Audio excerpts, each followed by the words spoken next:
This is what we call a borderless world. So capital, technology, ideas, and information, these do not have nationalities anymore. They flow essentially freely in and out through national borders. And a world where everything moves so fast, you're already choking in the dirt before you realize you've been left behind.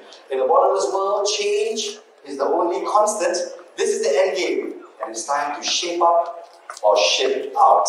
To moderate this final session, ladies and gentlemen, competition and challenges in a borderless digital world, I would like to once again invite Chief Executive Officer of Digital News Asia, as well as the event chairperson, Mr. Karamjit, said it's time to take the floor once again. Let's give him a round of applause, ladies and gentlemen. And joining Mr. Karamjit for this discussion, we'd like to invite on stage once again our moderator for previous session, and now panelist, Chairman of SG Education Group, Yang Berbahagia Datuk Sri Ganesh Padaniapan. Let's give a round of applause for Director of Science and Technology Section, Ministry of Economic Affairs, Yang Berbahagia Datuk Sri. Also from the government, we welcome Senior Vice President of Malaysian Industry Government Group for High Technology Might, Rushdie Abdul Rahim. And we invite the Deputy Secretary General of Science, Technology and Innovation, MASTEC, Dr. Muhammad Nur Azman Hassan. Terima kasih banyak. And it's over to you, Mr. Karamjit, the floor is yours. Oh, goodness. Technical assistance, please. It's on your hand.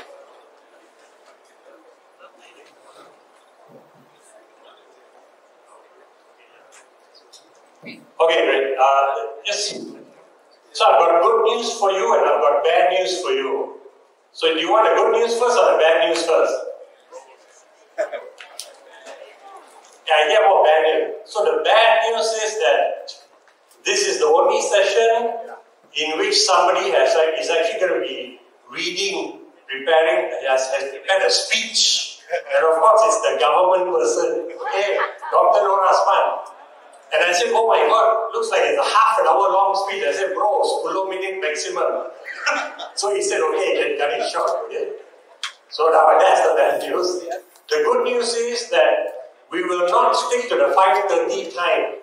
So if it finishes earlier, it will finish early, okay? We won't make that as a sacred mark where we have to finish at that point. And how long we go actually depends on the questions all of you ask, alright? We're going to have a quick introduction remarks from them. Maximum of 10 minutes, and then we're going to start going into the questions. Is that a good deal? Alright, and then I'll do a quick summary at the end of that also. Alright. So we're going to start first, and maybe we'll start with the entrepreneur, Sri Ganesh. So you've got the floor for the next 5-7 minutes. Okay, as my name stated, I'm Ganesh, Sri Ganesh from IoT Association. Our members are comprisers of the Industry 4.0 players, very specific. They were in the industry before the buzzword of 4.0. My nature is towards building the skills for the digital economy. The digital economy world has disappeared now. It has been taken over by IR 4.0. So I would say that it's the same. It's just that I involve more like creating talents for the IR forward industry, create talents, then packaging solutions. Because we believe that you need talents to drive the technology. That's all for Okay, Value, you can go.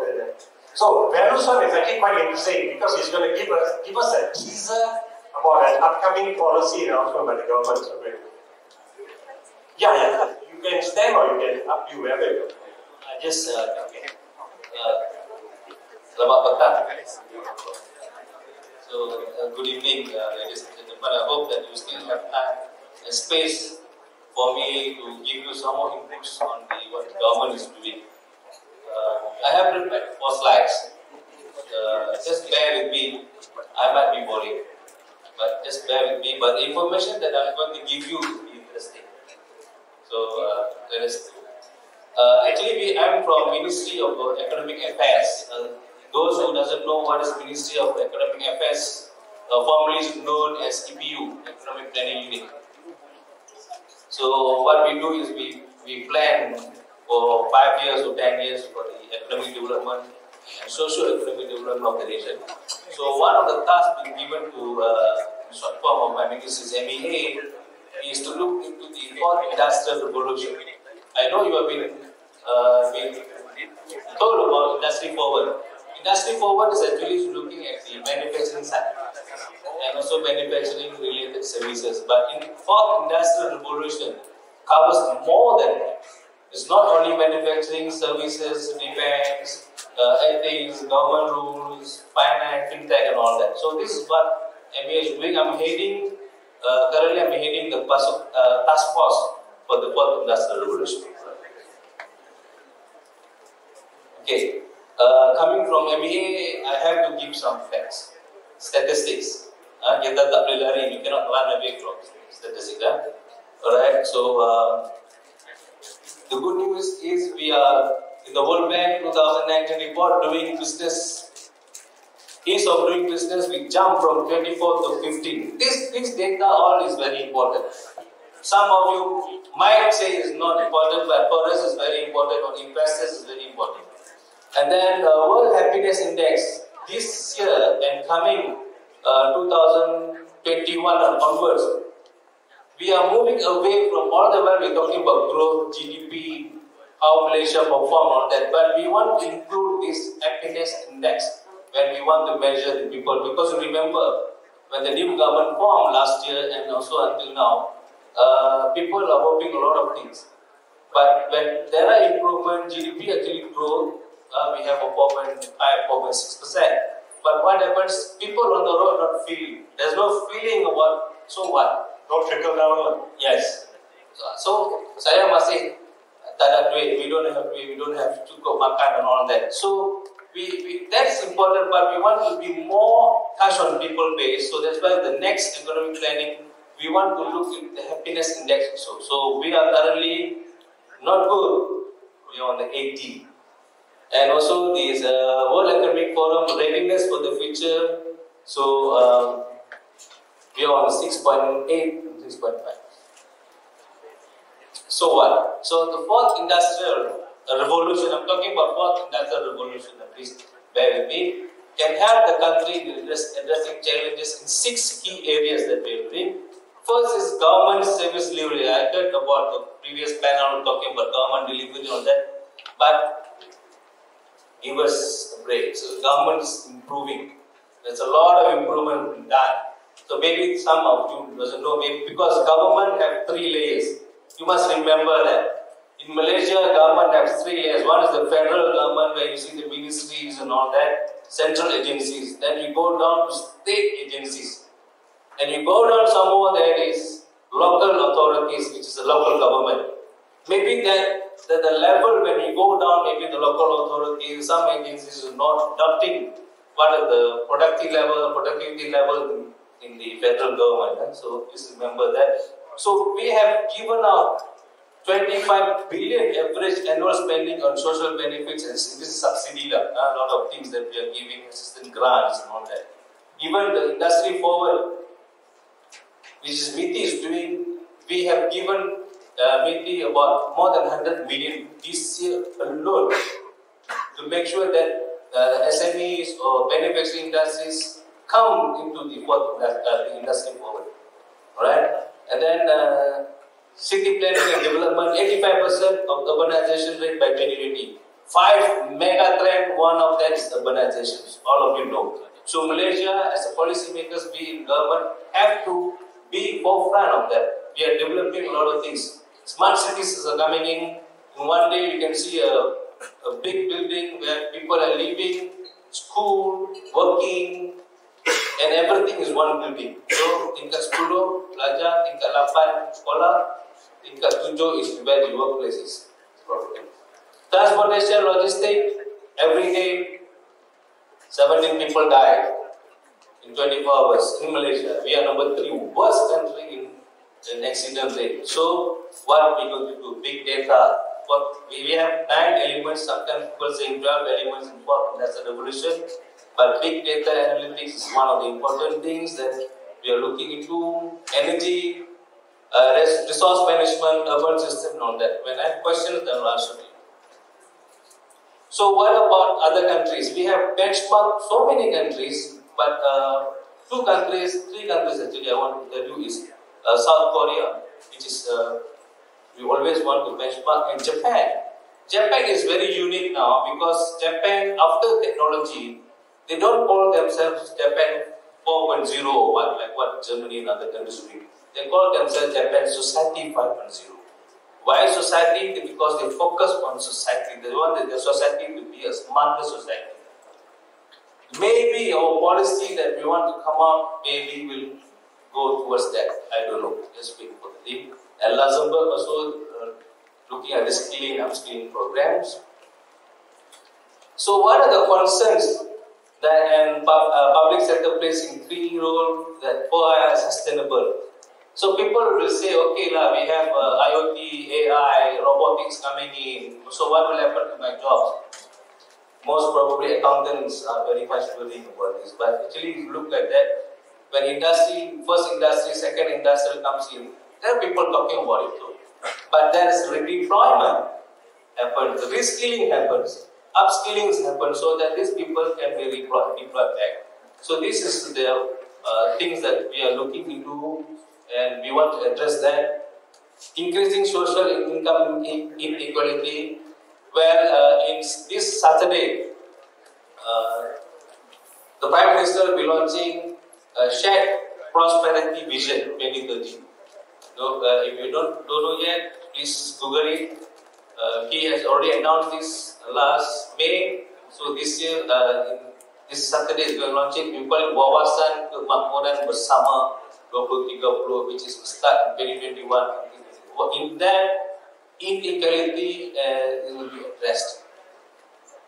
Cyber security threats, misinformation on massive scale, and also uncertain return on investments. This still talking about skills, and also like government sharing of data when we talk about information engagement. Even in the federal, we are still having problem when we want to share the data. You cannot deny that we have problem there. Some of that case study in Australia, I think we see a lot of things like people announce air mobility, and then we talk about drone. People announce, okay, this October we want drone to send you food. They can announce, but where's the law? Where's the rule? When this drone suddenly go into the house, hit somebody, where's the law? We yet to come out the rules. And good companies are advanced, but they must look into these aspects first. And then, and some countries ban drone.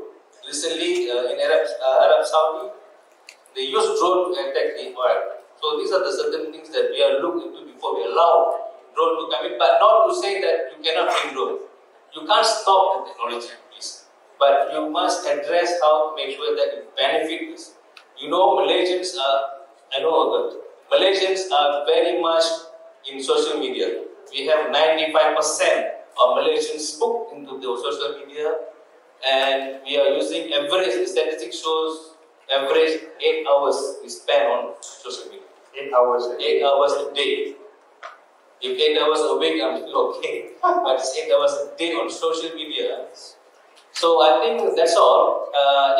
Before I end, I want to tell you that why I'm telling you this, because we are coming out a policy.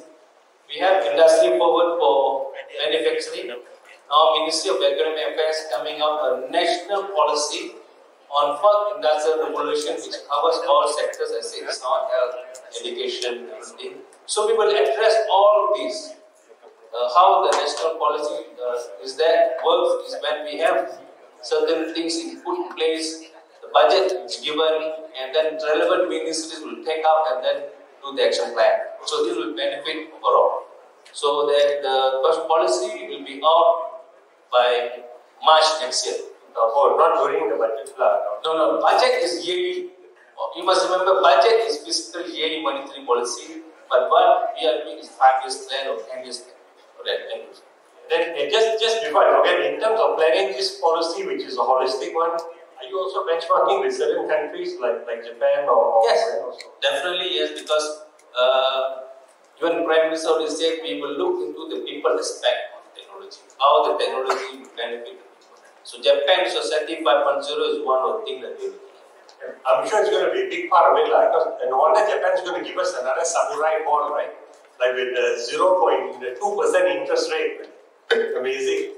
Which is very good for us, right, to pay off our debt. But anyway, Rushdie, you've got the floor for the next few minutes. Yep, thank you very much. Now, ship out or ship out. Now, interestingly, I come from an organization that actually looked at technology, and what we have done since our inception was actually to look at what is the impact and implications of technology advancement, trying to realize the opportunities that it brings, as well as trying to negate the risks of some of this technology. Now, interestingly enough, as Dato was mentioning just now, in terms of Malaysian readiness, we are ranked relatively high in terms of a lot of global indices.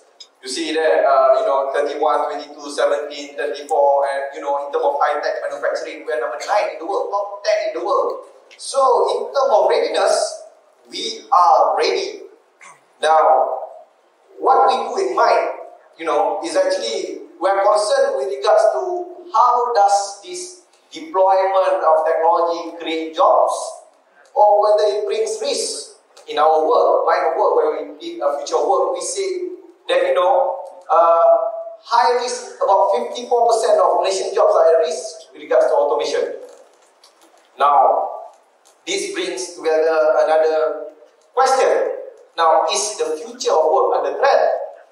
Now, only 2 countries is able to actually look as far as 150 years.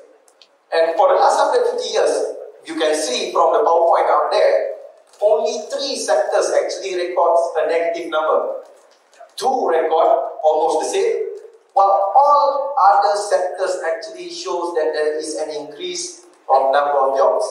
So why worry? That is the question. What's all the hype all about? Now, the worry is actually displaced workers. Now, based on OECD study, they are saying that by 2030, 70 to 375 million workers may need to switch their occupational categories. And many adults do not have the required skills for new jobs. This is an example whereby 6 out of 10 adults actually lack the necessary ICT skills, or even do not have the necessary computer experience. I think, Rusi, this was just a point I made yesterday also in my closing remarks. There is this reality that the entire workforce of the world, not any one country, is underskilled for this transition where we are already in a digital economy, right? And you've got industrial revolution also coming in. So it's a global phenomenon. So I just want to reinforce again, this is not just Malaysia, right? The whole world of all employees anywhere in the world are facing this also. We are underskilled for the world we're moving into now. I mean, everywhere in the world we're having the same conversation. So to be saying that Malaysia is behind, I think is an unfair statement. Because at present, I think about 2 years back, we were in Germany, we were talking about Industry 4.0 in Germany themselves. And they were amazed that, the Malaysian government is trying to come up with a national policy for it, whereas they are letting the industry, move that, So, what we're concerned about is this. Industry needs to be resilient. Regardless, I think Dato' Balu was mentioning with regards to all these mega trends what's happening, and whether there's this technology change, whatever happened, we want to create is actually industry that is resilient, come what may. The idea is, so we are able to weather the storm, 4th Industrial Revolution, 5th Industrial Revolution, whatever the sexy term that's come up in 2030, so that's it. So, however, as I said, we are ready. Now, it's like you're running. Ready, set, go. Now the concern is we are in a perpetual readiness state. We want to go somewhere. And we need to go. That's why we are saying that, whether shape out or ship out. Because we're not running in this race alone. Some will fall. There'll be winners, there'll be losers. And we hope to be in the winner circle. And that's why we want to talk about, this resilience. So we don't hope, we must be in the winner's circle. Yeah, Must. exactly. So now I'll just like to leave you with this. This is actually a headline from the Dhaka Tribune. They are saying that by 2050, Bangladesh is going to overtake Malaysia. So by 2050, your sons, your grandchildren actually will be working in Bangladesh. So thank you very much. Yeah, let us start learning Bangladeshi then. Got 31 years to learn. Okay, but you say, no, when you point to that, because we also cover in news in Indonesia, and definitely when I look at that, the Indonesians definitely feel that they can overtake Malaysia in terms of our economic development, and then they look Singapore too far, but they look at Malaysia first. So there's a strong belief that they can, which I find kind of interesting because when you go there and you work and then when you live, you realize that although it's a huge market, the gap is still quite far. But there's that belief, and you must have that help of confidence, right? That gives you that ingredient to go forward further. So, okay, Dr. Ron, do you want to take the stage or you want to sit and read from there? He's looking very, very nervous now. Well, here comes the bad news. Well, anyway, can I stand? Yeah, of course. But a free kind of. Oh, he's going freestyle, man. Okay, give him a round of applause. Drop his speech. I have a doctorate, so don't worry, I'm not going to lecture you guys. Although I've lectured before at the university. Okay? 10 minutes, lucky to be university lecture, 10 minutes, 10 minutes. So don't worry about that. But anyway, I'd like to take I have some thoughts. I'd like to share two main things, two key areas that I'd like to provoke our thinking and how do we shape ourselves up. But I would like to also take the cue from the last point that was brought up by Rushdi just now. You know what? In maybe 10 years ago, Bangladeshis were here. They worked mainly in restaurants. Then 5 years ago, they have upskilled themselves. 5 years ago, you can see furniture shops owned by Bangladeshis or Pakistanis. Now you can see technical shops, tire shops, paint jobs, Bangladeshis and Pakistanis. So they've upskilled their businesses here in Malaysia. So that is not something unreal. It is now a reality. So 2050, well, it may come sooner if you don't do anything about it. Wow. So here comes the provocative thoughts. Skilled up, upskilled, or being skilled out or shit up. So I came from also before I joined NASDAQ again. I was with the Ministry of Higher Education, looking after universities. But okay, I'm not going to lecture about anyway. So in the universities or colleges, technical colleges, and the likes, what they thought and what they taught students, they need to actually produce talents, isn't it, for you guys, for leadership players. But they also need inputs from you guys, industry players, if they want to improve on their curriculum, the teaching method, the delivery, and so on. So there is this need to actually improve on that aspect, the collaboration, the cooperation between industry players and the institutions of higher learning, who churns out talents. So when you talk about digital world, the title of this topic is about Borderless, the digital world. Take, for example, Sweden. They are ranked third in the world in terms of national readiness in ICT or digital. Malaysia is ranked as 47th. Yet, the Swedish government has already completed their school curriculum, more digital literacy kind of curriculum, and so on with the help of industry players. When is Malaysia? We heard that there is going to be some amalgamation of universities, institutions, and so on. But are we going to receive or accept that is going to be something that's going to be beneficial to the nation if the industry players are not working with the institutions of higher learning in terms of reinvigorating or reinventing their curriculum. So that's one point. I'm talking about talent here. So we're going to work together to produce our talents. My second point is when I talk about collaboration between institutions of higher learning and industry players, these are collaborations in a natural way because you need people from other side of the world to help you out in doing something else. That's collaboration. So I'm going to propose here another word. It's not a new word. It's already, you can Google it up. It's called co-opetition. So what is co-opetition? It's spelled C-O-O-P-E-T-I-T-O-N. So this is not spelling bee, but anyway, it's called co-opetition. So it means collaboration between two businesses who compete. So two competitors doing collaboration. So for example, maybe just an analogy how this can be done in the digital world. Say for example, a solution provider, a content developer of a digital content, for example.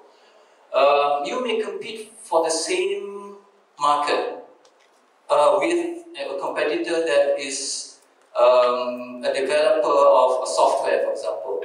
You yourself, as a content developer, may be able to do so developing a software. But you have a partner, a competitor that competes with the same.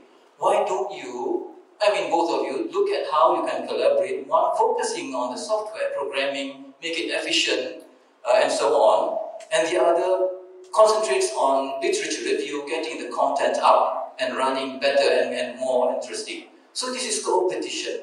People can gain more knowledge, for example, between the two, while at the same time gaining traction on new innovations by collaborating between the two. So I'm not sure whether this is happening already in Malaysia, co-opetition, but take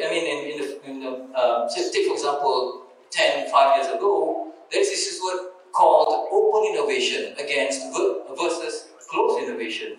Apple, for example, is kind of closed innovation. Google is an open innovation, kind of looking into it.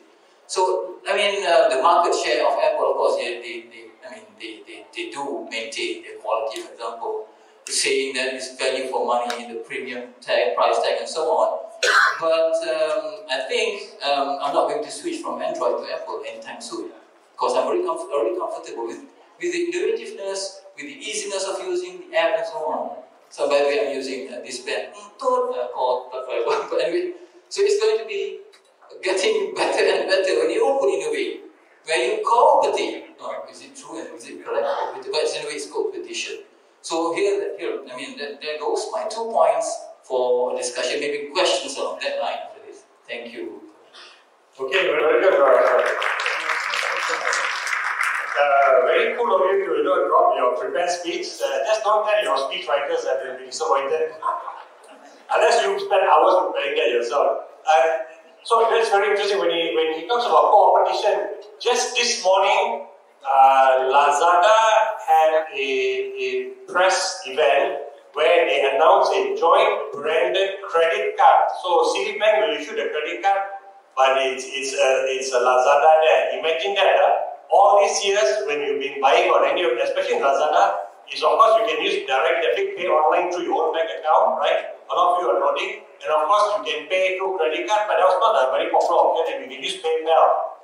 And today, where they were actually taking away business from the credit card companies, now they've partnered with the credit card company. So that's an example from today. And it's also showing you how the e-commerce world is getting bigger in Southeast Asia, not just Malaysia, because Lazada is in the region.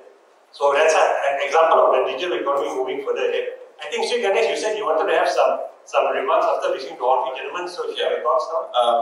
You can start getting your questions coming here. Okay, the reason I allow the other three gentlemen to speak about the topic today is because I know they are experts in the macro view, how this IR4 is shaping Malaysia and probably globally, that. I don't want to talk that space. I'm going to focus on the micro view for SMEs from the point of businessman, right? See, this IR 4.0, whatever happening in this world or in Malaysia and so on, it is not a thing. It is not something that you can buy.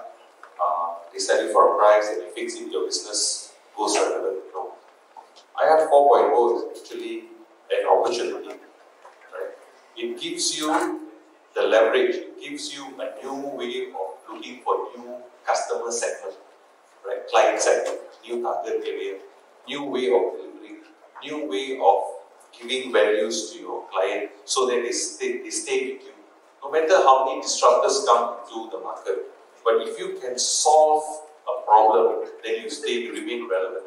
But in order to solve the problem, over time, you must understand, you must get the problem. That's data analytics, right? See, for instance, if you're in the services industry, right? Whenever a customer comes to you, say for an education institution, right? Customers, every time when there's SPM results, or somebody finishes a diploma or something, and they go for a degree, right? You expect the client comes to you because it is like a feeder. This guy finished SPM, I got a big chunk of students going to come to me. But over time, you only record your intakes. Your intakes might increase, might be stagnant or what, but you're still happy with it because you still make money. But have you ever measured the amount of client that you lose?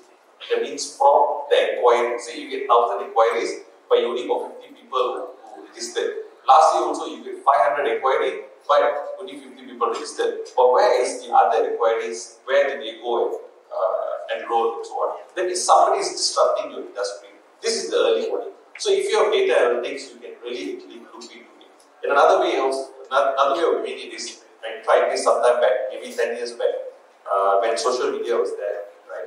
Nobody believes in social media that time to advertise a product and so on, because they have e-commerce, but not social media. Social media is more like a personal and that. So what they did was, you see most of the education institutions, including government institutions, until now, right? They'll go around into exhibitions. They throw around brochures. You go to one housing area, you throw 10,000 brochures. But you don't even know that how many families are living there. Probably you know 1,000 houses, but you don't even know how many of them are SPM leavers and all that. You don't have data with you. But you just print the brochures and you just throw. The last we printed brochure was maybe 8 years back. I stopped printing brochures. I said, why brochures? In the beginning, when somebody comes to you and says that you don't have brochure, something wrong with your company. No, we don't do that. You know what? We try to cut out this part of the segment. So this is one of a few examples. Then we went one step ahead. Because I don't want my staff to do this repetitive work. You send in brochure, people come, then you send letter offer, prepare 1,500 or 3,000 letter offer, send out to people, post makes money, but end of the day, your conversion rate is very, very less. And you can't even measure how many people are actually interested and so on. So I went to the next step where I reduced my staff's work, went into a system where I send offer letters over online. These are one of the few things in the services industry. Then we move on to listening tool. Right? You put in a listening tool in social media, you know what people are talking about it nowadays. Right? I mean, it's a simple listening tool that exists 5 years back. From that, you can gauge what kind of product to sell to the market. You see, when people start talking few things in the market, right, in social media, then are the things that people actually hype about or they want. So you sell accordingly. Do you know, this is services industry. Let's go to food and beverage industry. If you go to these three main players, Texas, KFC, McDonald's, right? If you see three of them, one of them is disrupting them in their business. If you look into McDonald's, have you noticed nowadays they are selling their fried chicken, right? They're disrupting KFC simply because one thing. Because in all these three industries, right? In food industry, the only way to survive in the food industry is by food innovation. And how they know what is food innovation is how to get to that formula is because by data analytics. They need to know what client actually needs. Right? So if you add up, like in the morning today, the gentleman from SKF, he was mentioning Clayton's theory of disrupting, where how they sell the milkshake. I actually don't know if it was McDonald's thing. I read the book too. The same theory was applicable for those days when we were selling computers, right? HP, Compaq, and all that was very famous in the US and so on. So Compaq, especially, they were one of the pioneers of selling to local markets. So they were selling about maybe $1,000 US to $2,000 US, and they were very happy about it. But they don't know that Dell disrupted the industry easily. How they do it simple, because Compaq had they start having stocking materials, inventory, and start selling to the industry, right? But Dell eliminate all those. They went in online, you customize your PC and you buy it according to your rate and all that. So they don't have inventory. As you order, they give it to them. Then IBM look at this too. They say that, hey, I'm the inventor of this personal computer right now. How do I go into the space? I cannot open up another online and sell thing. What they did was, they catered to the server market. And today IBM went to the server market. So all these are only possible because they're solving the problem. So IR 4.0 is actually not a thing here. It's actually solving somebody's problem, but use one of the pillars and you can easily transform your business. One last example. I think when you say use one of the pillars, remember what Callum said, right? While there are 9 pillars, you only start by picking the pillar that's most relevant to you. Yeah? So it's not something you got to start on a massive scale. I know some of the speakers, especially the German guy yesterday saying, Industry 4.0 is very complex because you have so many different technologies coming in. But that's talking as a multinational. If you are here as a local company, even though you're doing business regionally, start with, and sometimes you use low-hanging fruit, but Callum says start with what is most relevant to your business. Okay, sorry. Okay, having said that, we were talking about this Clayton spoke about servers, IBM, and so on. You look into our industries, this happened recently, right? We were talking about last time, the customer dislikes the market, right? Like for instance, from buyer, it went to the seller. Seller wants this kind of thing, so we try to accommodate, right? Now, if you are into this era of IR 4.0, and if you have the data right, and if you're going through the transformation program right, and if you just choose one or two pillars which is exactly relevant to you, you can achieve this. One example, our very famous electric car, right?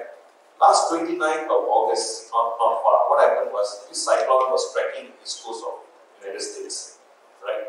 So this guy, Elon Musk, you know what he did? He announced, he said that those around this area, right, you get extra battery for you to move away from this cyclone area, your electric cars. And these people was wondering, how do I get extra battery life in my car when you sold to me it's only a couple of hours I get, right? But what this guy did was, he actually tagged or limited the battery life. You get what I mean? So a bunch of button from his keyboard, from his control room, he actually enabled all of them an extra battery so that they can go further. What he tells you, that means after selling the vehicle to you, he controls your vehicle. You get what I mean? And what is data privacy here? How can you set a framework for data privacy when you need to give him your data so that he can add value to your business? Now, the buyer to control that, this is only possible because you have all the data about you. Simple. You say you run an institution, right?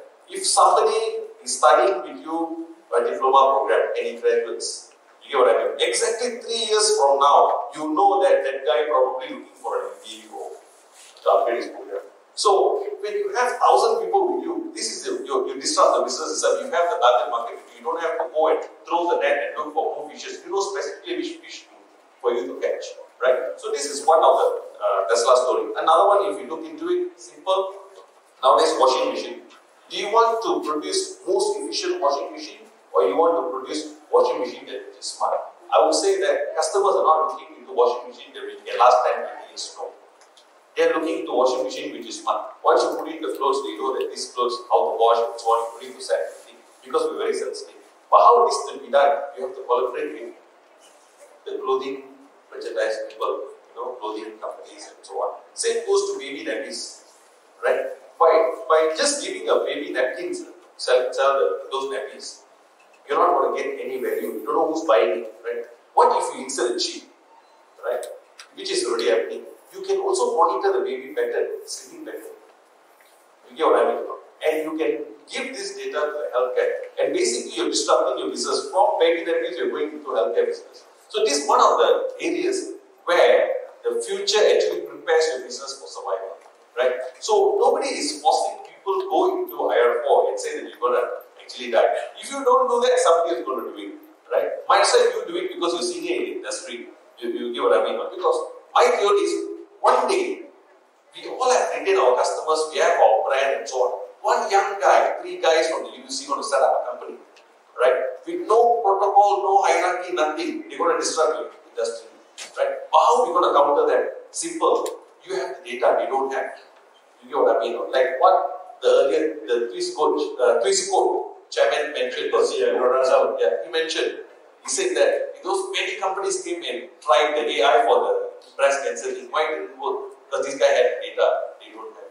So it's very much into the ethnographic study as well, with the domestic market, the demographic and so on. In Malaysia, we still can do it. One of the pioneers, I think Mr. Callum was there earlier in the session. He was also telling that how successful are we and all that. So let's look at the macro point of view. If you're from the SME or you are related to SME, go back and just do a study in your organization from customer point of view, not from your point of view. IR 4.0 is not about cutting costs. That is one of the fruit. Go back, walk back. Go back to your reception. From your reception till your processing department, look at it. Walk back and see how you can simplify the process. What kind of data you can capture. What data that you already have. How can you add value to your customer. How many times that you have actually called your customer and you have said something which is smart for him to make some decisions. You get what I mean? That's my point. No, so Sri Ganesh has got a couple of businesses. So when he's talking to you, this is not theoretical. He's already now doing it himself also, yeah. So he's already walking the journey. So you can see him after this and ask him a little bit. We can drill down a little bit more about how he's doing it with his various businesses. But IR 4.0 is opportunity. Now, one question for all of you. One interesting data point that Rushdie shared was that he showed that the history of technology evolution, and apparently every time there's a technology disruption, more jobs were created than were destroyed. So I would just want to ask of you with a show of hands, how many of you believe that with the current trend of increasing the digital economy we're moving to, that more jobs will be created than destroyed? How many of you believe more jobs will be created? Okay, alright. How many of you believe that there will be less jobs created in this digital economy? How many? Nobody. Wow, okay. 1 entrepreneur. Anyone else? Okay, 2. So even I also believe less jobs will be created. But very interesting to see how they got that data point, because when you look at manufacturing, there's so many manufacturing. US manufacturing has followed down because even if manufacturing jobs had not less the US. But entrepreneurs will always try to do things more efficiently, right? Efficiently always means do more with less. There still would have been less jobs. So technology just enables you to do more with less. That one nobody will doubt. So that's a reality. So to see that it's creating more manufacturing jobs, I'm kind of intrigued about that. I would challenge that notion. I would be very strongly in the belief that less jobs will be created in the future. But what happened just 2 weeks ago is that McKinsey, which is a leading consulting company, also came up with a study to say that, hey, actually, we believe now that this disruption that's happening now will create more jobs, not less jobs. So the jury's out now, but I'm still leaning towards thinking that there will be less jobs created. And the thing is that all the jobs that are being created, and even the way work is happening now, remember he put down that for Malaysia, about 55% of the rates, those are the menial, repetitious jobs, right? So anyone who's doing something that requires you to keep doing the same thing again and again, your job will be in danger, no matter which country in the world you're living in. So those jobs will, but the thing is that somebody still needs to do cleaning and all, right? Whether it's this parkour robot that's going to come and be the new generation cleaner, or in some kind of software or microbe that you put, right? Fine. But there will still be an element of people involved, but people have to evolve. The reality is all of us have to upskill ourselves, and I'm glad you mentioned that also. So in terms of, for our next policy, right, knowing the fact that Malaysians need to upskill ourselves, because we don't want to, you don't say, we hope we'll be the winners. We want, the policy is being created for us to be winners. So how will that policy kind of accept the reality or that we need to upskill ourselves? And of course, I suspect that there's going to be something a lot happening around the education system also, because from yesterday till today, that's the simple point that everybody sits up. As soon as you mention education system, not good enough, right? Because we're all affected, right? Everyone's got kids going to school or nephews or family members. So will that new policy coming up, industrial IR policy, will that have a strong, of course education will be one of key components being dealt with, right? Is that going to happen? Sorry, Belu. Yeah, thank you. Alright. The new the new fourth industrial revolution policy. Of course, we will look at various angles. The three main subjects that we will look into is people, economy, and also the government.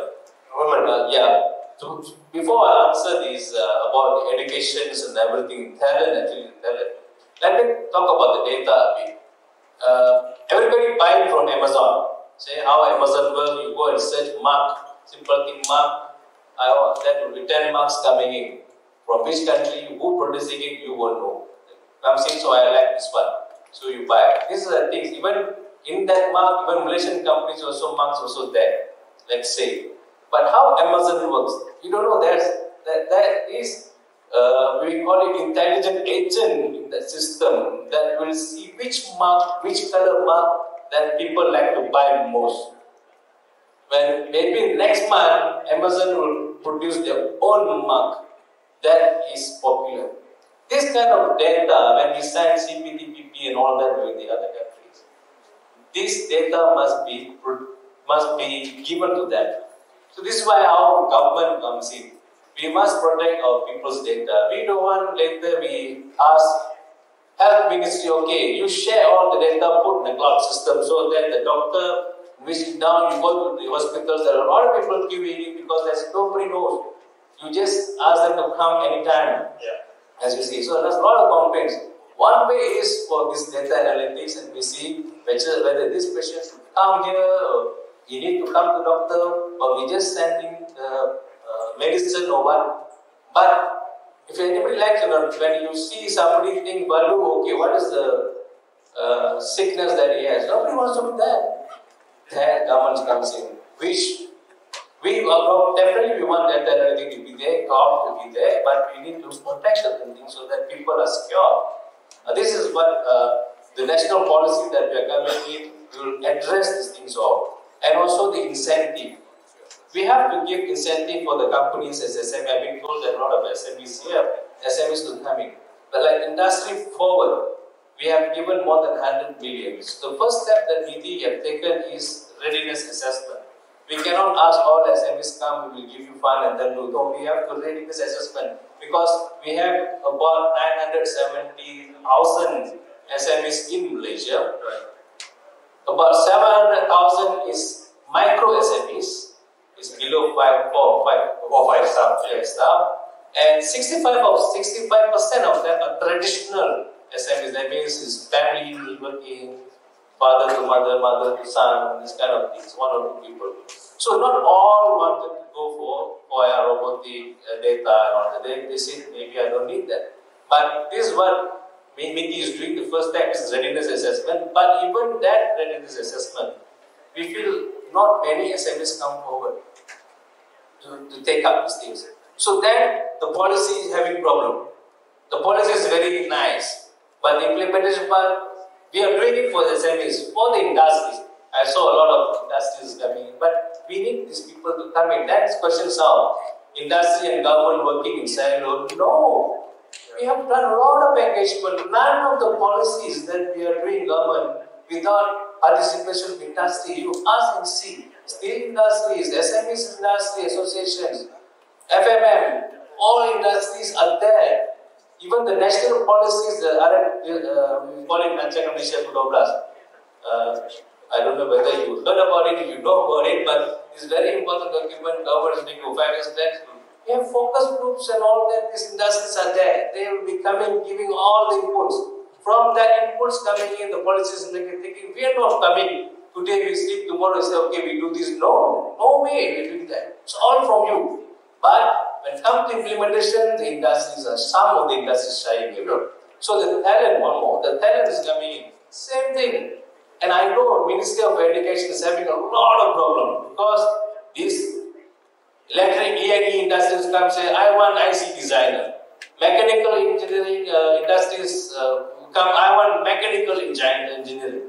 Same goes to other services, all come combining. Even and then Ministry of Education are know which one we have to focus. And then comes in Ministry of Economic Affairs. Industry coming and complaining. We need IC designers. That is the future plan of fourth industrial revolution. So what we did, we fork out money. Government money, the government is your money and my money. We have to fork out, give special training, university students, come out 6 months with training for IC design so that you're fit for the industry. This is what we are doing now. That nobody knows we are doing this. So, yes, everything is in place. Yes, to answer you, the fourth industrial revolution policies covers all. Talent, government, people, everything.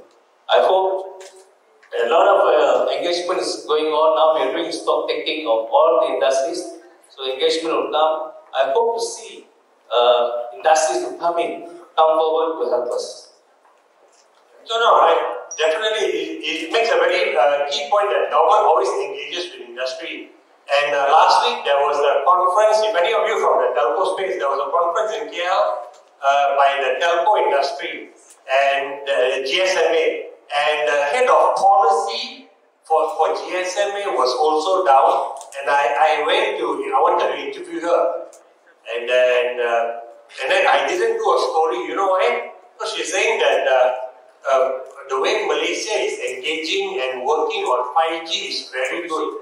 You're working with industry. You have this task force and like 100 over in companies or NGO, not NGO, companies and your stakeholders are coming into the industry, into this task force, and the recommendations come out from there. It's not government appointing a few people. Okay, the policy is there. So she is very positive. So I know as Malaysians, when we hear people say we're very good, we go away saying, hey, this guy must be trying to protect me, right? Trying to just spend yourself.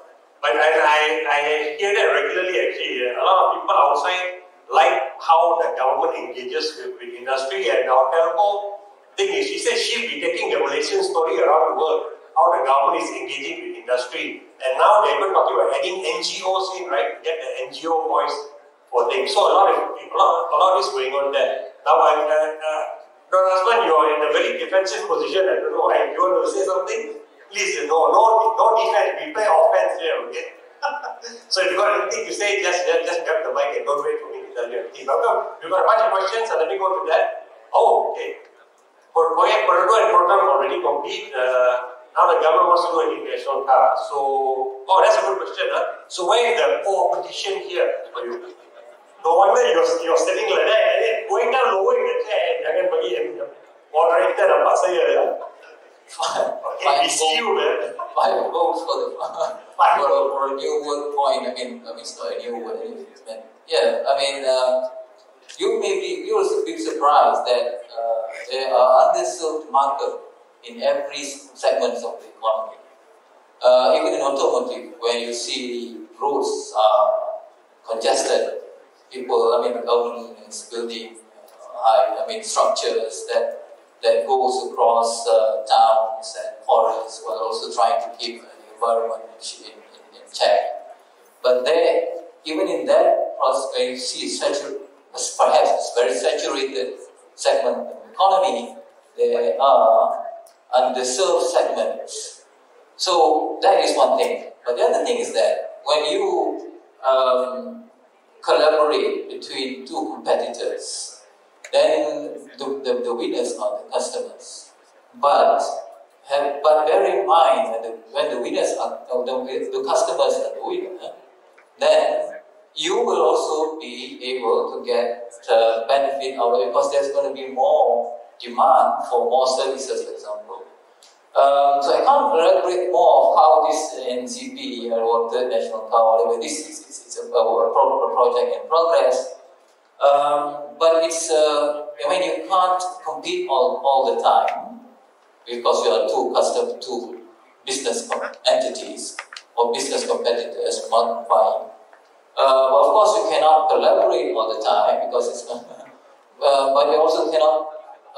So the proposal where it's about competing and collaborating. So, for example, it is very difficult when you face the situation where you have to actually the pepatah Melayu ditelan mati mak buat mati bapak, something. If you raise one very short trousers, you lower it down, and in any way you do it, you will lose out. So in situations of that kind, innovation and creativity becomes will help you out.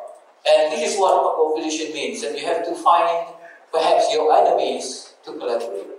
But when you talk about, one example, that's basically what opposition means. So there would be underserved markets, even though there are, you may see it's very saturated. In MassTech, I would like to talk about this collaboration competition. We are going to introduce an initiative to support the industry.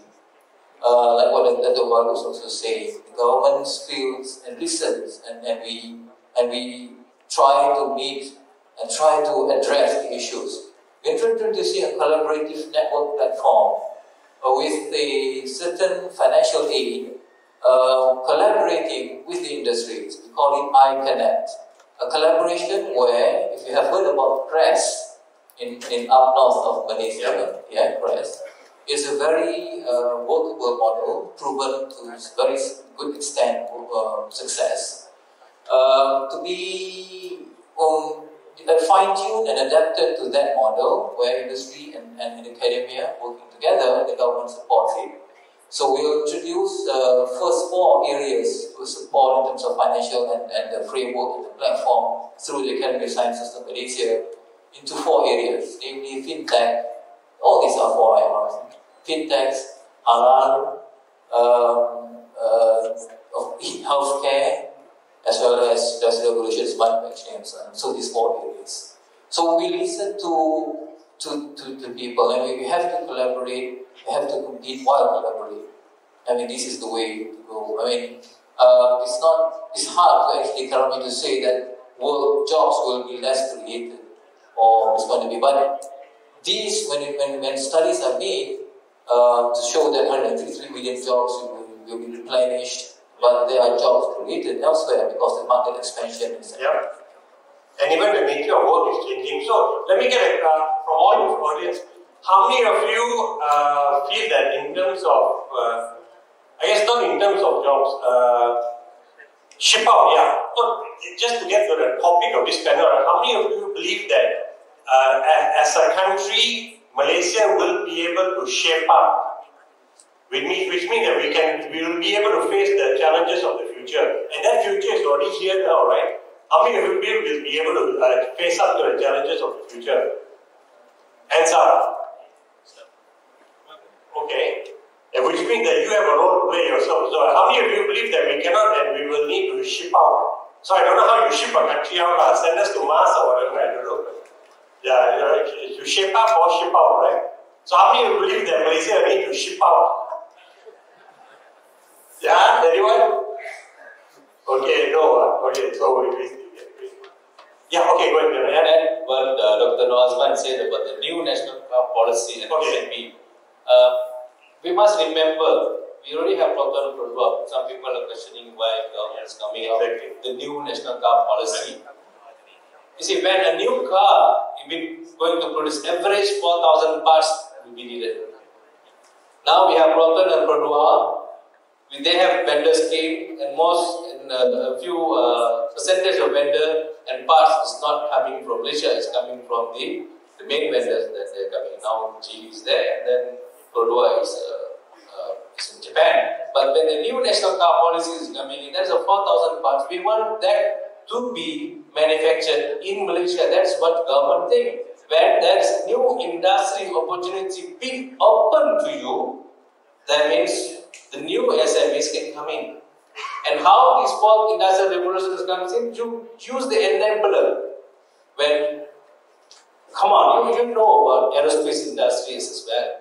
Aerospace industry is a top-notch industry. When you are in the aerospace industry, that means other industry is okay for you. Malaysia is what we call, we are in that industry. How many of you know that when you fly with the Airbus, whatever, Asia, Asia using Airbus, any parts of the flight, Airbus that using is from Malaysia. Even the wing, that is 20% of the wing is being produced locally in Malaysia. And our local engineers, when we talk about MRO, maintenance, repair and operation, Malaysians bring the engine to Malaysia and we dismantle it, do the MRO, fix it and send back to France. It's all Malaysian local engineers. We have the capabilities. We want these capabilities to be replicated to automotive industries with our own industry. Why we still want to be skeptical about it? It is opportunity to be given to you, but with one condition, government only said no government money will pumping. That's very clear cut from the day one. So no taxpayers' money, No, pumping. no taxpayers' money. I also will be very unhappy because I'm paying tax also. Right. But this, I'm just giving you another way of perspective. Look at it in a different way. Now we have a lot of people now doing contract management, government, SMEs should be contract management. We want to debate today. When in cars coming in, automotive industry, electric car, why don't we invest on the energy? Come on, I challenge any SMEs. You have any ideas on new technology emerging? Come to us. We will provide you the grant that you want. We have given a lot of grants to ministries. I saw Dr. Vijay said, graphene is one of the things that nanotechnology have. They have to do a lot of research. This graphene can be used in the battery and also the tires, isn't it? Why any SMEs want to take it up?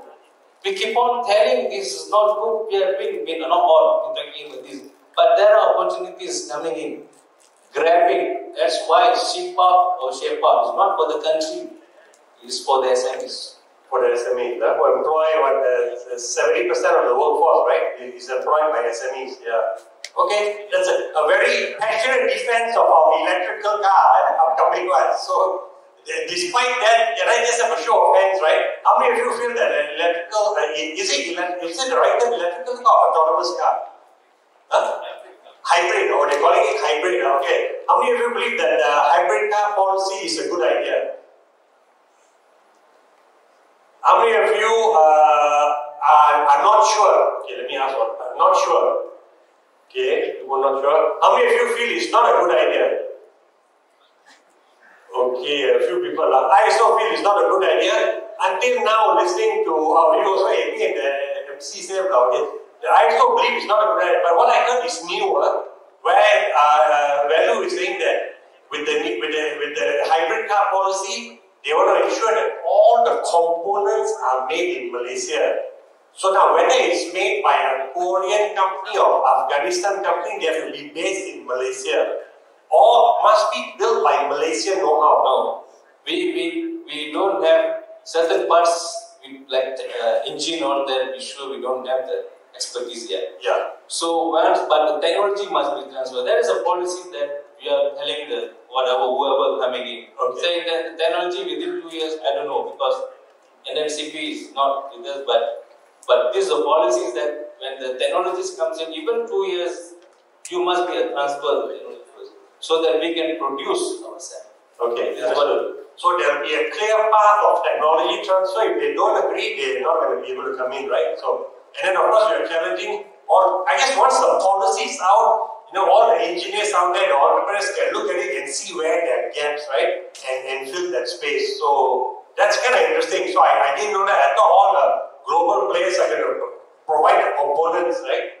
So, and talking about components, just remember yesterday that Mark from AIM was talking, right? That they have got this, I think it's done in Malaysia, where they've got, no, it's in another country, they've got a facility that makes aircraft engines, right? And remember, he said 800 something components, and now it's down to 12 components. That had my head spinning from 800 something, the whole way of manufacturing to now, because they're using almost all 3D printing, right? Down to 12 component. That is unbelievable. That is crazy disruption, right? And he says because then the parts that wear and tear are less, and your supply chain becomes more manageable, right? Leaner. So hopefully this, third car policy, is embedded lah.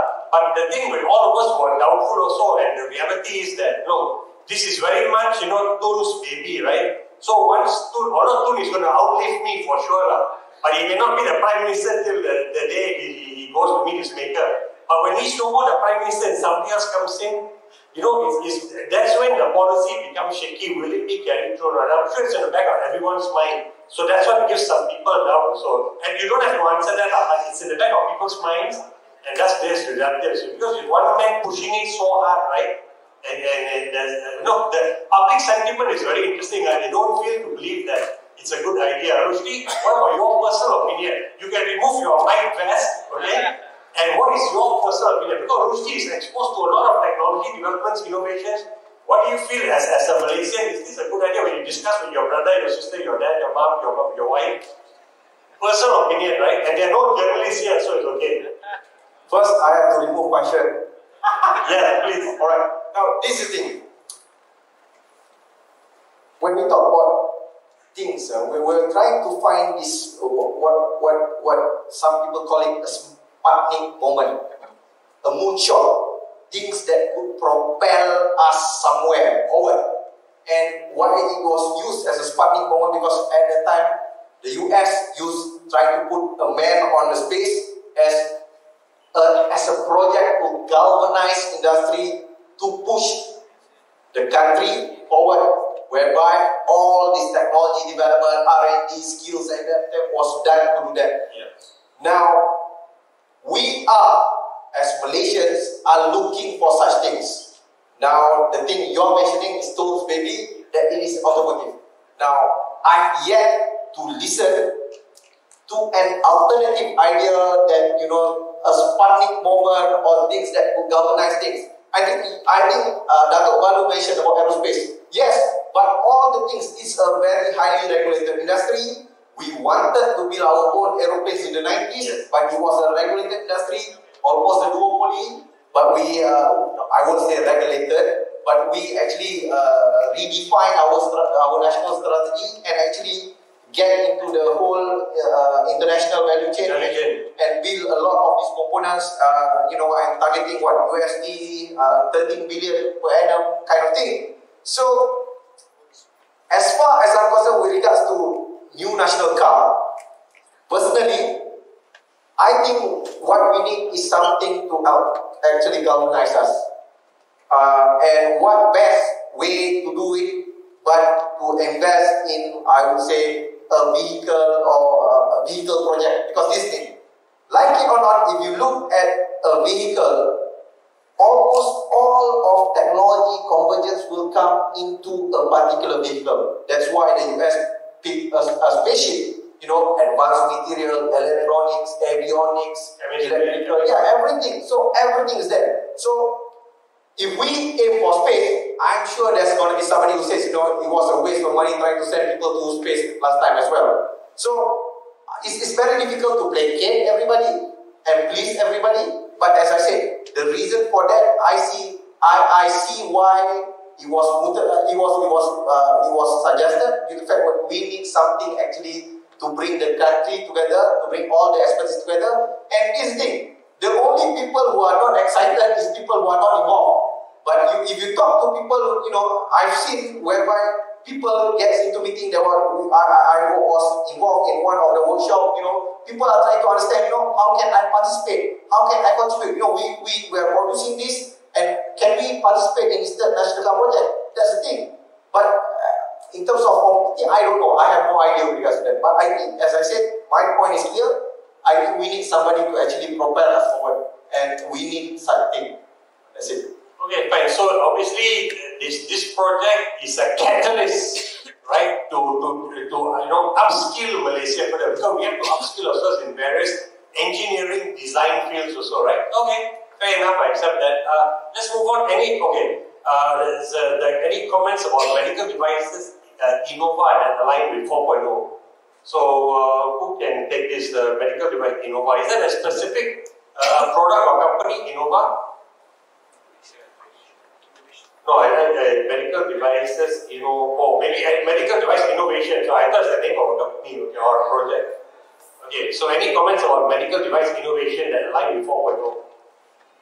Let me try that. I mean, because I mentioned about our initiative on iConnect, one of the includes also healthcare. So we're looking at how data can be used. So our innovation is about data, how data is money, is the currency. So innovation in healthcare or medical devices like tracking system. I mean, doctors wouldn't have to go. You have to go to the doctors. Doctors can always see how you are performing. Even in 7-Eleven, I was told. I mean, this is not. You as an employee can being monitored whether you're doing your job or not. So things that are already implemented in other sectors of the market should and be able to be applied in healthcare or medical devices systems or networks. So innovation in this area would help Industry 4.0's enhancement, encouraging people to invest in data sharing, in medical devices and so on, because it's all about revolving around data. So, I believe that innovation in medical devices and healthcare can contribute a lot in Industry 4.0. That's why the ministry is also giving focus on healthcare. Thanks. Okay, can I comment a little bit on that? See, the first one, I think we must eliminate the perception of a particular industry related to IR 4.0. Said it right, it is just IR 4.0, it's applicable to all industry, but remember it's a cross-platform. If you focus only in one industry and you expect to do some transformation or on that industry disrupt, it won't work, right? It is not the idea. The idea is look at it as a big picture. Look at it as a problem statement, right? How can you solve a problem and use different verticals, put it together, right? A cross-platform. Like for instance, an IoT would not work without a big data intervention in that. It won't work. I don't know that Malaysia, only in Malaysia we talk about more than 12 pillars. It's about 15, 16 pillars we start talking about pillars because it's good, right? More pillars coming into the picture, more we are exploring new verticals. So in that case, these pillars are just segments. But when we solve a problem, we don't have to pick a pillar.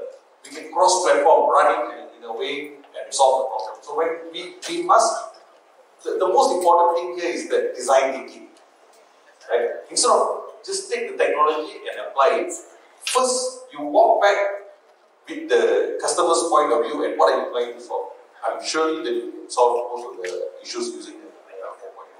So, question for the audience: how many of you in 2012?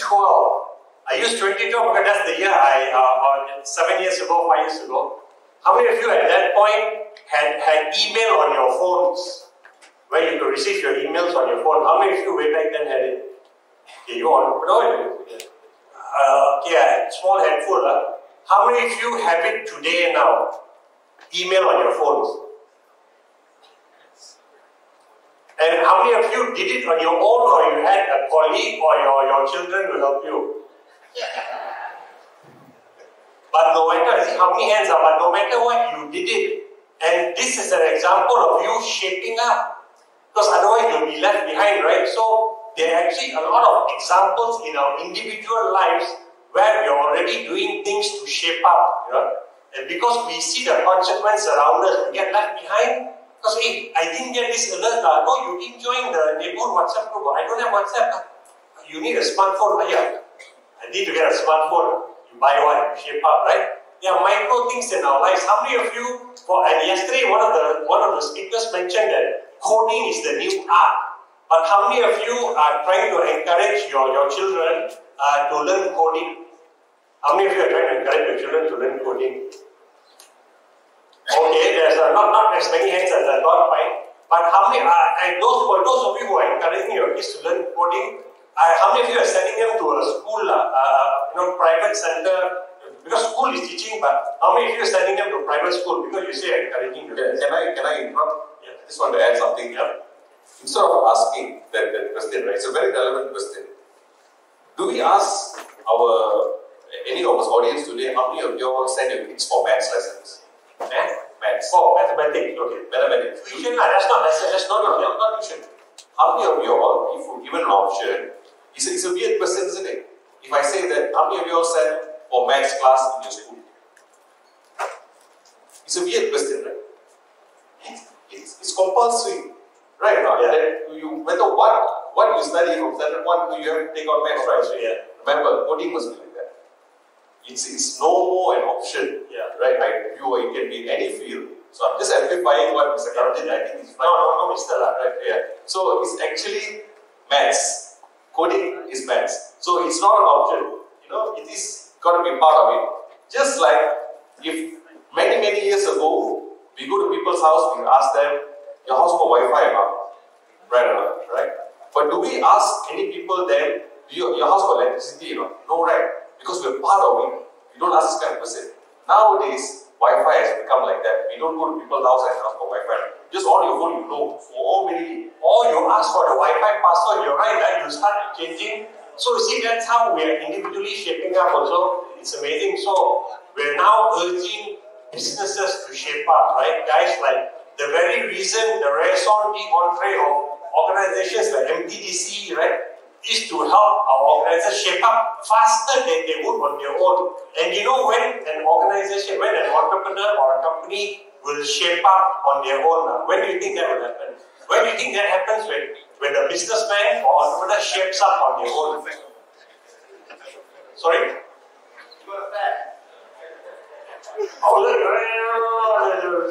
Hey, delete that. Okay, no selfies. But so, like Callum, right? You're forward thinking, like Ganesh is already doing some things from reading the trend, that's one. But the other reason why you will shape up as a business is when your customers suddenly say, hey bro, I got to move to a different supplier because they're better, faster, cheaper, or maybe their product has got more features.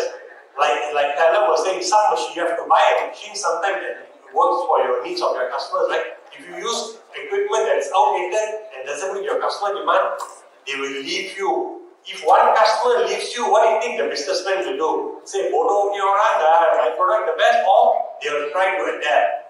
So do you want to wait till that happens and you hope that it's not your biggest customer who leaves you? So definitely all these companies will change, but the guys like MTDC, the government is trying to make sure they change before change is forced upon them and they lose business. So that's just a reality of time. You don't say something, otherwise I'll go to the honestly thing. Oh, okay. When we're talking about shaping up, listening, there's this company in Malaysia, a large company that sells pizza. Sells what? Sells pizza. I won't mention names, but this is the thing, because we do a lot of study, so we interview them, looking at impacts and implications of technology deployment. Now this company basically almost, have a large monopoly of food delivery, because if you don't go out for lunch, normally or dinner, you order pizza, because they were the only one available then. But for the last 2 years, their sales dropped by almost double digits. Oh, really? Yeah, due to the fact that these food delivery services comes out suddenly. If you don't want to go out, you have options to actually have other things rather than pizza. No, not go out. Even at home, actually, my elder son who's 16 years old doesn't want to order pizza anymore. Which was so easy for us to write. Mom got no time for dinner Friday night, just order pizza. Now they don't want, because they got so many other options, right? KGB burger or the other burger that's whatever, third best in Asia, the Malaysian burger chain. Right? Yeah. So my burger lab. yeah. So exactly. So what happened is this particular business company needs to shape up. So they are looking at ways of how to actually, face this disruption and actually gain that market share back.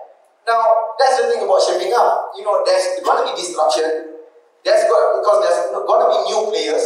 But how do you shape up? Now, I won't jump into the bandwagon and just say, let's do this, let's do that. I mean, Dato' Sugandhi mentioned it, but what is your pain point? What are you looking at? Because if not, you're jumping into the hype.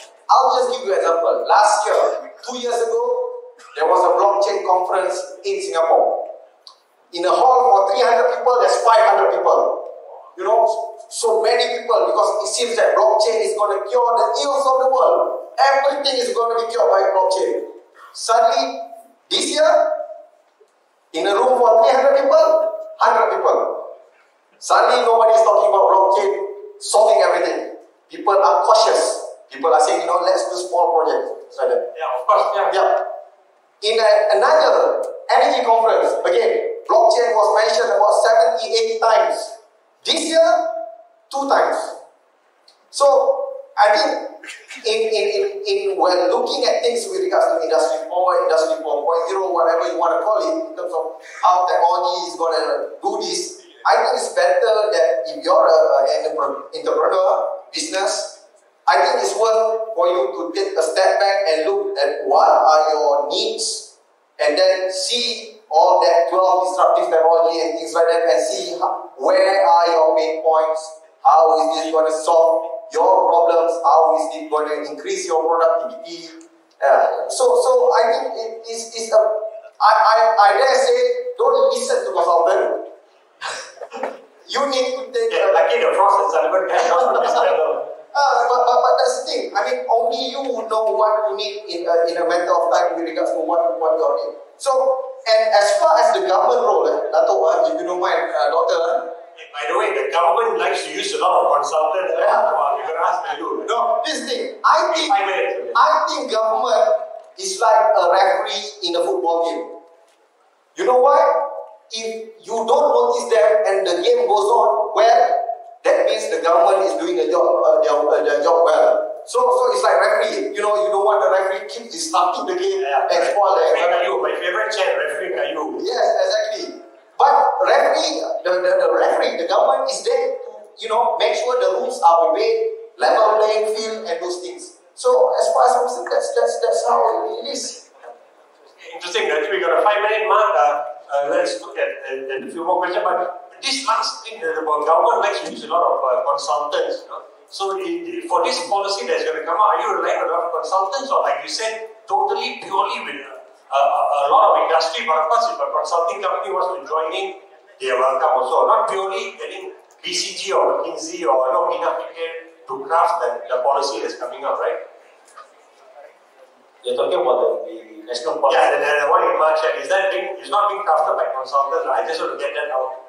Yeah, we definitely doing it in-house. But we need to have some kind of research being done. Okay. That one we need the party to be involved. So there is an element of research, but the brainstorming and the working together will be groups like the budget dialogue, right? We call it focus groups. We have interested party that we call and then we discuss with them, then come out saying some people like certain ideas, some people like they don't want to be confined with the rules and regulations. So we have to look into that because some people look very micro, one tree. Yeah. The government have to look at the jungle, whole things, so that we can balance it. Okay. There's one question about drone, not how secure, but opportunities in the drone economy, right? And I know Sri Ganesh is already now trying to seize the opportunities, and what I told him was that in Malaysia we've got a company which is ranked third in the world in terms of being the world's third best drone company. But the government and the various agencies are not satisfied. If we got one, we can have more. And they're trying to support to create an ecosystem where more companies can come up. So there's huge opportunity in the drone economy. Somebody asked the question, to become a player, become a major player. You've got to think big. Don't think you're a small niche player, be a big player. There's huge opportunities there. So you can say something. Okay, I will go to the interesting topic, drone technology in IR4.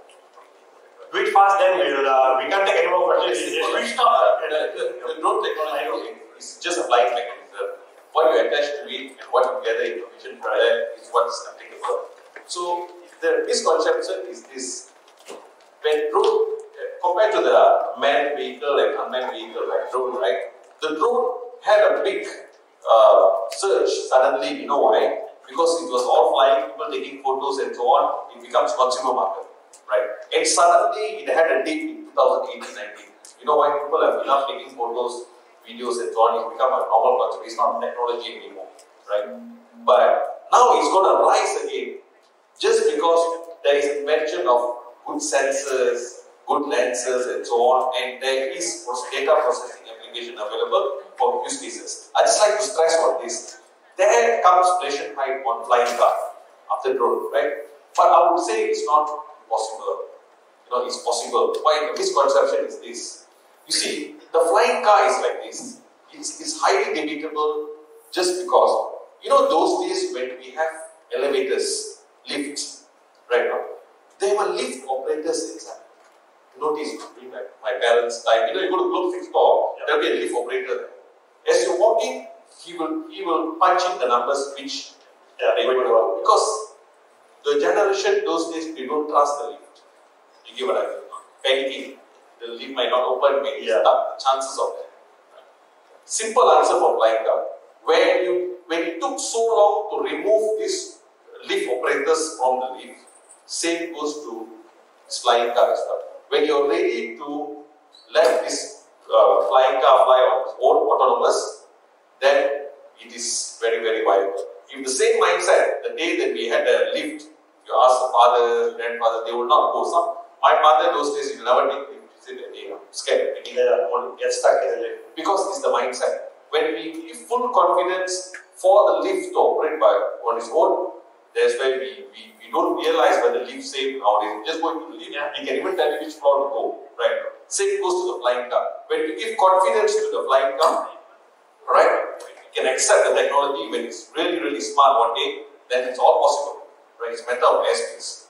Right? Okay. So, well, I know actually flying taxis are coming already. I think at some point in the US they're going to introduce that. But I mean, just the very point, right, how the world is so changing now in our lifetime, not in our children's lifetime. So with that, I think the world is changing. We have to not just adapt. We want to adapt to be with us, and hence, conferences like this to make you realize that it's important to seize opportunity. We're not behind. We're not trying to play catch up. We want to be a leader. And you've got a complete equation here with MTTC. And even if this was not an MTTC conference, I would say that also. So, these guys they live, breathe, and sleep only to help all of you. So go out there and seize the opportunities. With that now, I'll pass over the mic back to the MC. Thank you, Mr. Karan. Thank the panel. Well, would you like to do a quick wrap up since you're already... Maybe let them leave first and then I'll do. Not that I'm selfish, I want to walk the stage, but I'll let you do your quick one and then we'll do it. Yeah. Sure. Once again, ladies and gentlemen, let's put your hands together for the panel. Lovely the fact that Jeffrey gave us the Sputnik moment civilly. I love that as well. I remember our Angkasa when it was first announced, and then Sheikh himself looking so handsome.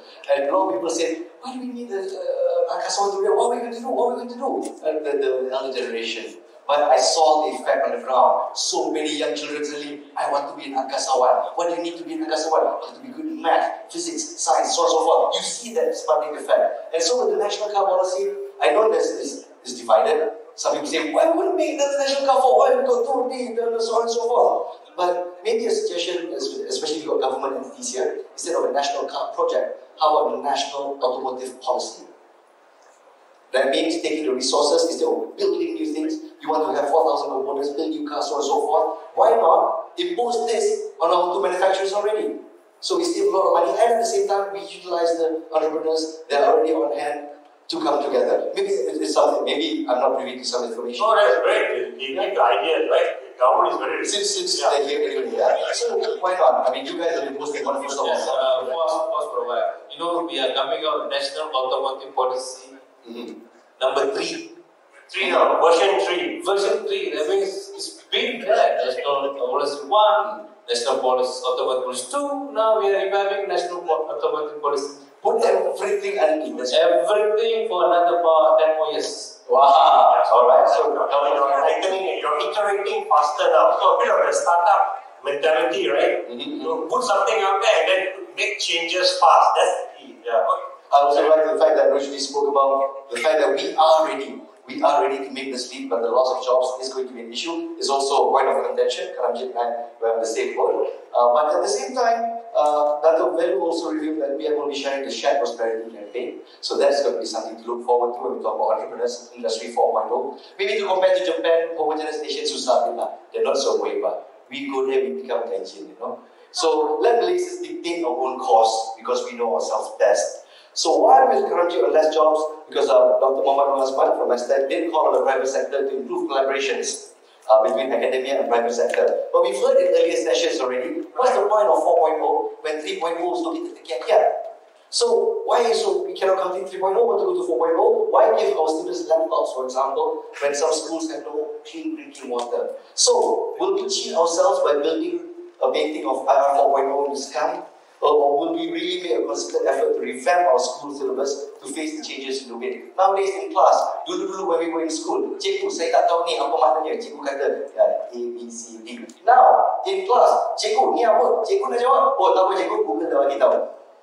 Alright, this is the nature of our classroom now. And so, when things are changing, at this juncture, we must get our education right. We are failing our children.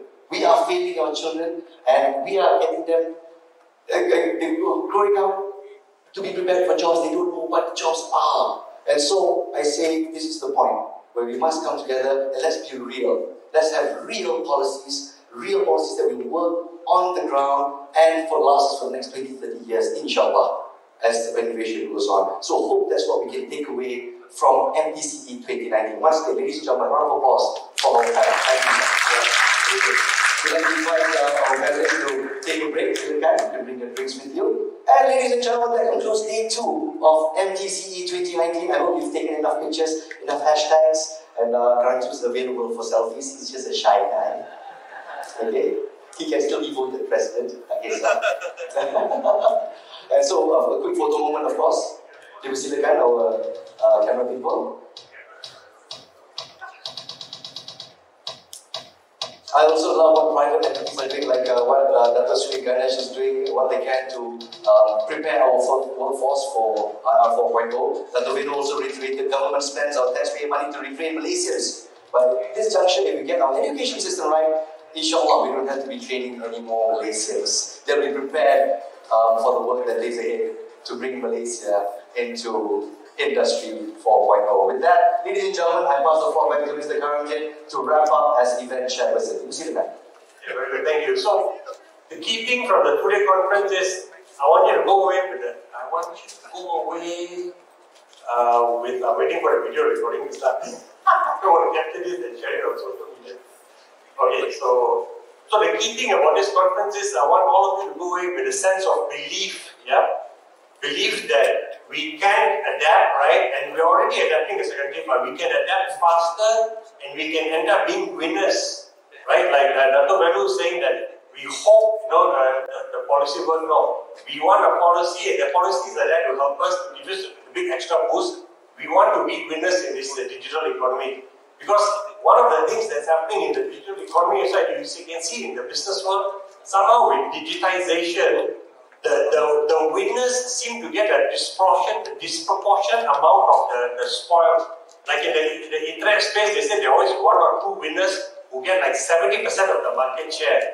So I don't know whether when you talk about countries, they'll be the same. But I have a sense that as a digital economy has been evolved, we need to be among the top 15 countries in the world to enjoy a bigger share of the spoils, right? Because customers have got no loyalty. And it's very interesting just now when somebody on stage was talking about when you're about to buy something, and then suddenly you get a prompt from Amazon offering you the product cheaper, and then he said, who are you going to buy from? And the person said, of course, Amazon. So as customers, we have no loyalty to whether it's a local product or it's not a local product. So we have to be aware of that, and we're going to use that. Maybe that's a bit of a fear factor. Use that to make sure that we elevate ourselves, right? Super important. A lot of points through the whole 2 days, and the thing is that government is doing a lot, and it will continue to do a lot for us, but you have to grab that mental, that digital leadership role and say you want to move forward yourself. Now, one thing I learned from being on this conference is that there's a difference. Although I'm a technology journalist, shame on me. difference between IR 4.0 and I 4.0. Industry 4.0 is actually very focused on the manufacturing part, whereas IR 4.0 is holistic. So we're going to have that holistic policy coming up soon. So I learned a couple of things about how with 3D printing now, you can move from an aircraft engine that has an 835 components down to 12. Frightening because if you are one of the 812 suppliers of that engine component, now it's down to 12. And with 3D printing, that means I think GE is doing it themselves also. So the question I should have asked Mark is, what has happened to the supply chain, right? I'm sure they've evolved and they're doing something. It's not like 800 businesses have gone out of business. So it's very interesting, but this is the world we're already living today, not the world of tomorrow, yeah? So I remember all of us, I made that point, but it's actually quite important. In our own lives, we're already making, micro decisions, right, with our families, our loved ones, to adapt and to be winners in the world we're living in, right, in how you're doing, whether it's tuition or whether you're asking your kids to learn coding and, learning how to use tools, right, learning how to use Skype. And there's this housewife who is she's doing a job as a PR, and she recently went for a one-day course on analytics because she said, I need to learn analytics on my own. And I said, why don't you get your company to pay? She said, I want to do it now. There's a discount if I subscribe now. And this person took a day off and went and did the analytics course. And then when they came back, I asked them, how was it? Oh, a lot of it was over my head because apparently you need to know statistics or whatever. But she said she still picked up a few things. Right? Can you imagine? So on our own, Malaysians are already starting to do this. So it's very important you take charge yourself. And organizations like this are out, to hold your hand. If you stretch your hand out, they're there to hold your hand to pull you up. And they want to pull you up very high. They don't want to just pull you up to take one step. They come up 4 steps, right? That's why we can be winners. So this industry 4.0 is a fantastic lot of things. You've got companies like LH Plus, Callum Chen, right, who are already now moving quite aggressively into becoming role models for the whole country. And remember, Dr. Hong Ken Meng said that Niki is having his own IR or is I 4.0? I 4.4, okay, especially to manufacturing. I think it's coming up in, it's already October. 10th of October, so it's only 8 days away. End of October. So go to the Niki website, all of you, right? And you can look for details of that conference. Go and participate in it or go for an exhibition and you can see what is going on. And talking about exhibition, did any of you go up to the 4th floor to see the robotics competition? Oh, missed opportunity. It's amazing to see this. I don't think they're standard 2, standard 3, right? They're so short, man. Or is it because I'm so tall? Standard 4, amazing. All these kids just coming up to my knee here, right? I say, hey. Kita kata ni, no, darjah 3, darjah 4. But they were learning, right? They had 2 days of a boot camp, fantastic, right? This is upskilling of these kids don't know it there, right? They're being upskilled. You may feel the education system is not preparing them for the world that we want them to compete in to be winners, but things are happening, right? All this bunch of kids came, they will learn. And I saw one kid, there were 40 teams, from primary schools, amazing. He flew his drone and it couldn't overcome the hurdle. There were 3 different levels, so he got to learn how to control it. He couldn't get the drone to go through the 3rd hurdle. I could see poor fellow was so stressed out and disappointed. But guess what? When he goes back, don't you think he's going to learn how to get it right? Don't you think he's going to take math and science more seriously? So all these things that we're doing is actually also encouraging, a lot of people to take STEM, and more seriously. And when you talk about STEM, countries which were pushing STEM 20, 30 years ago, you know what? It's not STEM anymore. It's STEAM. They added the A there. Why? Because the A is arts. They say you must have that creative element also, not just STEM. STEM is very much, right brain, IQ. They're adding the A to it. And because now we are pushing that forward, we will push forward STEAM also, right? So a lot of things that while because as a nation, our economic development is different. Every nation has its own timeline. But we're now moving aggressively forward. And I'm so glad that nobody is happy with where we're at. Nobody's saying that, hey, we're 22nd in the Digital Readiness Index. 200 over countries, fantastic. But Malaysia in the top 10%. I love it that so many of you are not happy with that. push ourselves further because we can go much further. And Anders from SKF just gave us the perfect example, right? He came in, empowered his team, but it took him 2 years for them to believe that, hey, Masalipula is serious. He wants us to come up with ideas. Okay, I've got ideas. And now his Malaysian teams are playing regional roles.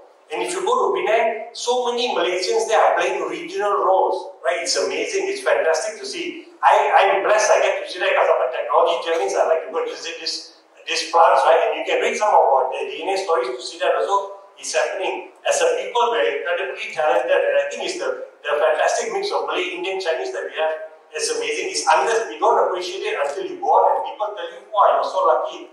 So really, there's a lot of things going on. We are so lucky also to have an organization like MTDC, lives, sleeps, and breathes our companies, how to help them, right? So with that, I will end this conference, and I'm really looking forward to next year's conference because by then, those 22 companies which have already finished their readiness assessment, they would have already probably got a grant, right, and move forward another step to their industry, 4.0 readiness. And it would be great to have some of them here sharing their experience, right? We are not behind, we are just slightly behind in terms of the global leaders, right? That's fine. But please carry on with what you're doing and do it faster, okay? With that, thank you very much. And Halim, no closing remarks from you. Halim is absorbing everything. Okay, back to you now. Thank you very much. Thank you.